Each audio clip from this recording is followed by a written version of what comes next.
Hi friends, இன்றைக்கி நம்ம ஒரு சிம்பிளான பிரேக்ஃபாஸ்ட் ரெசிபி தான் பார்க்க போகிறோம். அதுவும் சேமியாவும் முட்டையை வச்சு தான் பண்ண போகிறோம். இப்போ நம்ம இதை எப்படி பண்ணுறதுன்னு பார்ப்போம்.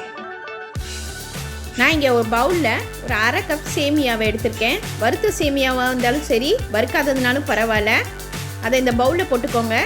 நல்லா கொதிக்கிற தண்ணியை இது மேலே நம்ம ஊற்றி வச்சிடலாம். ஒரு 5 நிமிஷம் இந்த கொதிக்கிற தண்ணியில் சேமியா நல்லா ஊறி வந்துடும், நல்லா வெந்துடவும் செய்யும். இப்போ அதை ஓரமாக வச்சுடுங்க. இப்போ நான் இங்கே பவுலில் ஒரு முட்டையை உடச்சி ஊற்றிக்கிறேன். வெங்காயத்தை நல்லா சாப் பண்ணி போட்டுக்கோங்க. பச்சை மிளகா ஒன்று கட் பண்ணி போட்டுக்கலாம். தக்காளி ஒரு அரை தக்காளியை சின்ன சின்னதாக கட் பண்ணிக்கோங்க. கொத்தமல்லியும் போட்டுக்கலாம்.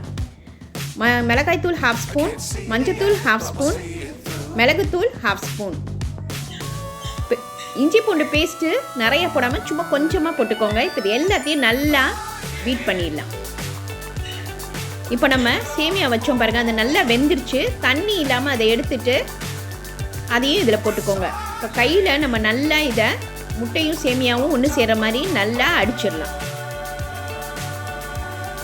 உப்பு தேவையான அளவு போட்டுக்கோங்க. இப்போ இதையெல்லாம் நல்லா கலந்து வச்சுட்டு ஒரு 2 நிமிஷம் அப்படியே வச்சுட்டா நல்லா லூஸ் ஆயிரும், நல்லா தண்ணி இதாக இருக்கும். இப்போ நான் இங்கே பேனில் 1 ஸ்பூன் எண்ணெய் விட்டுக்கிறேன். எண்ணெய் நல்லா காஞ்ச உடனே இப்போ நம்ம இங்கே வச்சுருக்கோம் பாருங்கள், அந்த முட்டை சேமியா அதை கலந்ததை இதில் போடுவோம். கொஞ்சம் தடியாகவே போடுங்க. அப்போ தான் பிரேக்ஃபாஸ்ட்டுக்கு நமக்கு சாப்பிட்றதுக்கு நல்லா டேஸ்ட்டாக இருக்கும். மெல்லிசாக ஊற்றாமல் தடியாக ஊற்றினா தான் நல்லாயிருக்கும்.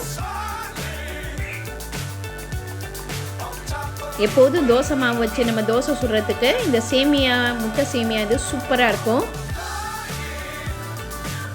மூடி போட்டு ஒரு 2 நிமிஷம் நல்லா வேக விட்டுடலாம். இப்போ கீழே நல்லா வெந்துருச்சு. இப்போ நம்ம இதை அப்படியே திருப்பி போட்டுடலாம். அந்த சைட்லேயும் நல்லா வெந்துடட்டும். இப்போ நல்லா வெந்துருச்சு.